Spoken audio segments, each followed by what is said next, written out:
देखिए,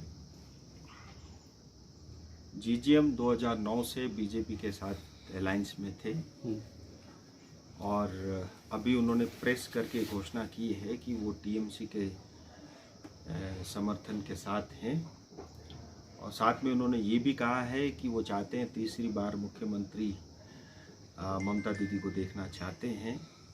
मैं उनको शुभकामनाएं देता हूं और विमल दाजू और जीजीएम टीम के जितने भी मेरे साथीगण हैं, मैं उन सबको भी नए इनिंग्स के लिए बहुत सारी शुभकामनाएं देता हूं। बीजेपी से अलायंस तोड़ने के पीछे क्या मजबूरी और क्या समझ थी, ये उनकी अपनी राय हो सकती है, लेकिन मैं आपको इतना बताऊं, जो हमारी खास करके पहाड़, तराई और डूवर्स की जनता को बहुत समझने वाली एक बड़ी बात यह है कि जो भी गोरखाओं की मांग है या जो दार्जिलिंग हिल्स, तराई और डूवर्स की मांग है, वो एक संवैधानिक मांग है। उसका समाधान संसद में ही हो सकता है, उसका समाधान केंद्र सरकार ही कर सकती है। अगर किसी को अमेरिका जाना होगा तो उसको हवाई जहाज में बैठ के ही जाना पड़ेगा। अगर कोई चाहे अमेरिका साइकिल में बैठ के पहुंचने के लिए, वो नहीं पहुंच सकता। मैं आपके माध्यम से ये स्पष्ट कहना चाहता हूं, मैं अपनी जनता को बहुत आदर के साथ ये कहना चाहता हूं, हमको किसी भी तरह मिसलीड के पीछे जाने की बिल्कुल भी आवश्यकता नहीं है और हमारी समस्याओं का समाधान केवल और केवल जो है केंद्र की सरकार कर सकती है और भारतीय जनता पार्टी में वो क्षमता है, वो सक्षम है। और आज से पहले हम देख सकते हैं कि ऐसे देश में बहुत सारे जो विषय थे जो बहुत ही जटिल थे, जिसका समाधान नहीं हो पा रहा था, उन सब का भी समाधान हुआ है।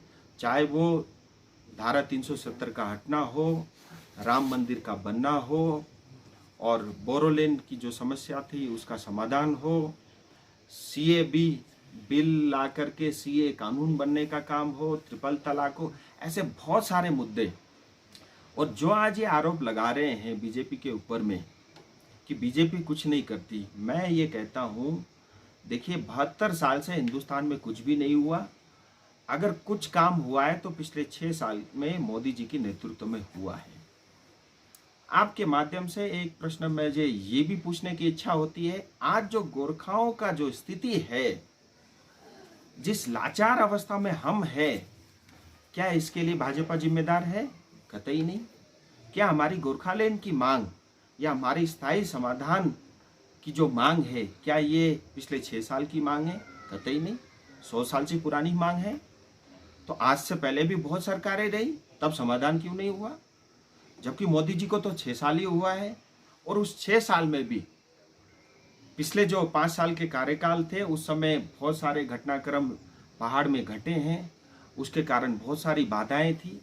अब दूसरी बात, जब भाजपा की सरकार केंद्र में बनी और बहुत तेजी से काम हुआ है, शायद अभी तक हमारा नंबर भी आ चुका होता, लेकिन इस कोविड महामारी, इस संकट के कारण फरवरी मार्च से लेकर के अभी अक्टूबर नवंबर स्टार्ट हो गया, अब तक कोई काम नहीं हो पाया है।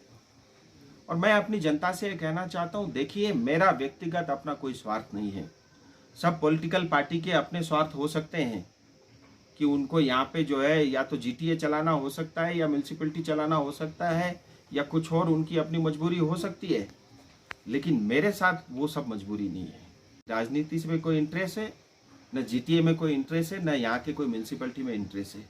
मेरा एक ही उद्देश्य है, दार्जिलिंग हिल्स, तराई और डूवर्स की जनता के साथ जो भाजपा ने वादा किया है, उस वादा को पूरा करना। मेरी पार्टी कमिटेड है और मैं उस दिशा में काम कर रहा हूं और मैं चाहता हूं अपनी जनता को इस चुनाव से पहले कुछ न कुछ खुशखबरी आपके सामने आए, जिससे ये जो आज ऐसा माहौल क्रिएट करने की कोशिश हो रही है कि भाजपा कुछ नहीं करती, मैं चाहता हूं उसका भी जवाब जो है उन सबको मिले। इसमें ये जो कि भाजपा को सत्ता में आए हुए अभी 6 साल ही हुए हैं और मुझे पता नहीं कौन सी कमिटमेंट की बात कर रहे हैं और क्या आरोप है, ये तो वही बता सकते हैं। जितना मुझे पता है, हमारी जनता से हमने जो वादे किए हैं उसमें 2 हैं, एक 11 जाति जो छूटी हुई गोरखा की 11 जाति को एसटी का स्टेटस देना, उस पर काम चल रहा है। और दूसरा जो स्थायी राजनीतिक समाधान, यानी दार्जिलिंग हिल्स तराई में गोरखालैंड की मांग जो है 100 साल से पुरानी एक संवैधानिक मांग है और हमेशा हम गोरखाओं के साथ खड़े रहे हैं और आज भी है, आने वाले समय में भी रहेंगे। और हमारी पार्टी ने 2019 के संकल्प पत्र में ये कहा है कि इसका कोई न कोई स्थायी राजनीतिक समाधान हम करेंगे। उसके लिए जो है हम लोग प्रतिबद्ध हैं, हम कमिटेड हैं और अवश्य आने वाले समय में करेंगे। मेरे पास अभी भी 3.5 साल का कार्यकाल है, अभी कुछ भी खत्म नहीं हुआ है, खेल तो अभी शुरू हुआ है और जो है अभी बहुत समय है। और मैं चाहता हूँ कि ऐसा समाधान हो जिसके अंदर में जो गोरखाओं के सपने हैं वो पूरे हों।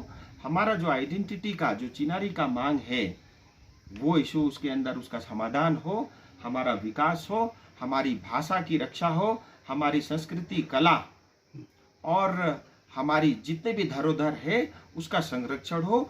ये सब कुछ समावेश करके ऐसा समाधान लेकर के आएंगे जिससे हमारी जो जनता की जो 100 साल से पुरानी मांग है वो पूरा हो। जो हूँ नेपाली में एक कहावत है, जोची होचो तैसे का मुख में घोचो। आज तक मैंने डे 1 से सब अलायंस पार्टी को हमेशा आगे रख के काम किया है, जबकि भाजपा कोई कमजोर पार्टी थोड़ी ना है। आज पूरे विश्व में सबसे बड़ी पार्टी है, सबसे बड़ी ताकत है। आधे से ज्यादा प्रदेश के अंदर में भाजपा की सरकारें हैं। केंद्र में 300 सीट से ज्यादा जो है सिर्फ और सिर्फ जो है भाजपा के सांसद है। और 72 साल बाद भारत को इतने शक्तिशाली एक प्रधानमंत्री मिले हैं, इतने शक्तिशाली जो है मुझे लगता है गृह मंत्री हम सबको मिले हैं।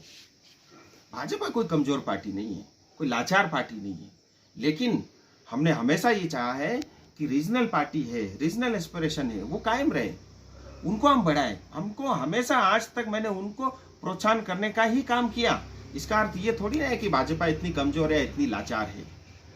और देखिए मैं हमेशा आज तक ये मानता था कि रीजनल पार्टी जो है हमारी मांगों को पूरी कर सकती है, लेकिन आज कहीं ना कहीं मुझे लगता है कि रीजनल पार्टी सिर्फ मांगों को रख सकती है, लेकिन पूरे करने की जिम्मेदारी मैंने देख लिया या तो वो राज्य सरकार में होगी या केंद्र सरकार उसके लिए जो है सामर्थ्य है, सक्षम है। रीजनल पार्टी अपनी मांग रख सकती है लेकिन उसको पूरा नहीं कर सकती, ये भी मैंने देख लिया। अच्छा, ये जो आपको ये इतना बताना चाहता हूँ कि हमारी पार्टी, मैं खुद स्वयं उस दिशा में हम लोग काम कर रहे हैं और 2021 के चुनाव से पहले भी अभी भी 2 पार्लियामेंट्री सेशन होने हैं, एक विंटर सेशन है, एक बजट सेशन भी है। मेरी कोशिश रहेगी, जैसे मैंने पहले बताया, कि इस चुनाव से पहले कुछ ऐसी घोषणा हो जिससे थोड़ा बहुत ये लोगों के मन में जो शंका पैदा करने की कोशिश हुई है वो दूर हो। और देखिए, मैं आपको इससे और अलग लेके एक बार बात को लेके जाना चाहता हूँ। देखिए, हम गोरखा हैं, हम देशभक्त लोग हैं, हम राष्ट्रवादी हैं और भाजपा एक राष्ट्रवादी पार्टी है। नेशन फर्स्ट की थ्योरी को, फिलोसॉफी को हम समझते हैं, मानते हैं और हमें गर्व है कि आज देश को ताकत देने वाले ऐसे बहुत बड़े बड़े काम हुए हैं, चाहे वो सीमाओं की रक्षा से लेकर के चीन पाकिस्तान को सबक सिखाने तक की बात हो, या हमारी इंटरनल सिक्योरिटी हो, या हमारे विकास डेवलपमेंट की बात हो, या हमारे पुराने जो जटिल मुद्दे थे उसका समाधान करने का विषय हो। हमें गर्व है इस बात का। और जब हम 100 साल से इस चीज़ के लिए प्रतीक्षा कर रहे हैं, मैं कहता हूँ आज ये अनुकूल समय आया है। हमारे पास केंद्र में ऐसी सरकार है जो हमें प्यार करती है, जो हमारे मूल्यों को जानती है, जो हमारी भावनाओं को कदर करती है, जो हमारे साथ एक चट्टान की तरह खड़ी है। तो मुझे लगता है हमको ज़्यादा व्याकुल बिल्कुल बनना नहीं चाहिए, थोड़ा पेशेंस रखने की आवश्यकता है और मेरी तरफ से प्रयास है कि जल्द से जल्द इस काम को मैं करूं।